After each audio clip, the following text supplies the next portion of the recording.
And now to raising children in the pandemic and the setbacks on their education that come with COVID school closures and remote learning. Ariel Reshef is back with more on that for us. Good morning again, Ariel. Good morning to you, Robin. So good to see your face, to hear your voice. As you know, this pandemic has affected nearly every aspect of our lives. And for kids, that has meant so many disruptions to their schooling. Experts say all of that change, the lack of routine, is taking a toll on their education. From remote learning to quarantine to teacher shortages, this morning schools and families across the country are continuing to adapt to the peaks and valleys of the pandemic. And now some education researchers warning many kids are falling behind academically. It's what Dr. Karen Lewis calls unfinished learning. Students have lost out on instructional opportunities. They have unfinished learning relative to what we'd expect in a typical year if they got the full dose. Dr. Lewis is a senior research scientist behind studies that show children nationwide are scoring about 9 to 11 percentile points lower in math and 3 to 7 percentile points lower in reading compared to historic averages. It's something Chicago dad Adam Solovey has seen firsthand with his daughters, 10-year-old Olivia and 9-year-old Vivian.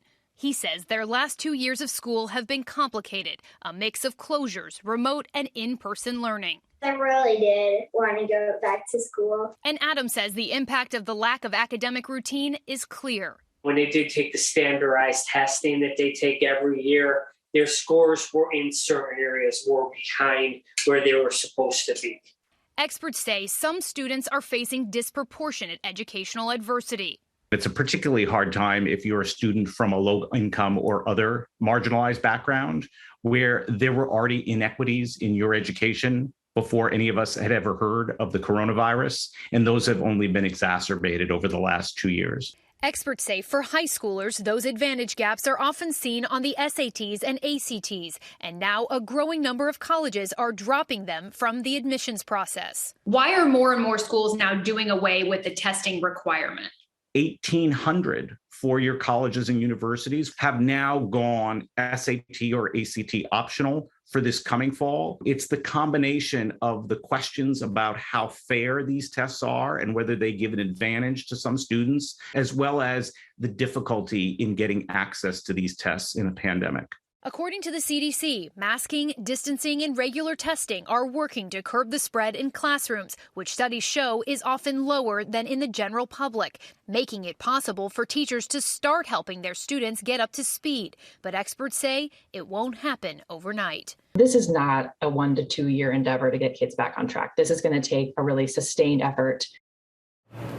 And experts say stemming the tide of that unfinished learning starts by meeting kids where they are, by schools recognizing the kids who have fallen furthest behind and making sure that they have access to additional educational opportunities like summer enrichment programs, Saturday academies, and tutoring. George? Okay, Ariel, thanks very much. Let's bring in our friend and parenting expert, Rachel Simmons. Rachel, welcome back.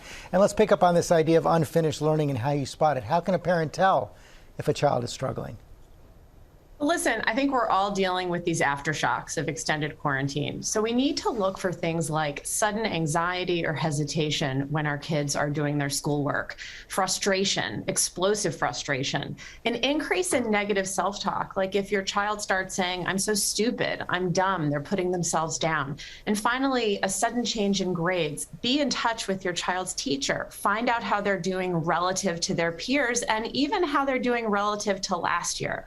You've got school anxiety. You also have social anxiety. For sure. I mean, look, it's a muscle. No kid is born knowing how to be friends. And when we don't use the muscle, we lose it. So if you're noticing your child has fallen back, they're worried about unstructured play, especially like going to the playground or a sleepover, that's a sign not that they can't do it, but that their muscle is out of practice. They're going to need to take smaller steps to get back to where they were. So how do you help them build up this muscle? Well, listen, first of all, we have to tell our kids it's okay to feel anxious and frustrated. This is a really anxiety-provoking and frustrating time. But we also want to make a plan with our kids before they get into a challenging situation. So brainstorm together. What are you going to do when you start to feel this way before you get into the situation? And then finally, as parents, we have to be patient. It is so scary to watch your kid fall behind, but by putting pressure on them and visiting our anxiety on them, it's not going to get them where they need to go. stay connected with their teachers, and get professional help if your child can't do day-to-day activities. A lot of good advice there. Rachel Simmons, thanks very much. Well, hey there, GMA fans. Robin Roberts here. Thanks for checking out our YouTube channel. Lots of great stuff here. So go on, click the subscribe button right over here to get more of awesome videos and content from GMA every day, anytime. We thank you for watching, and we'll see you in the morning on GMA.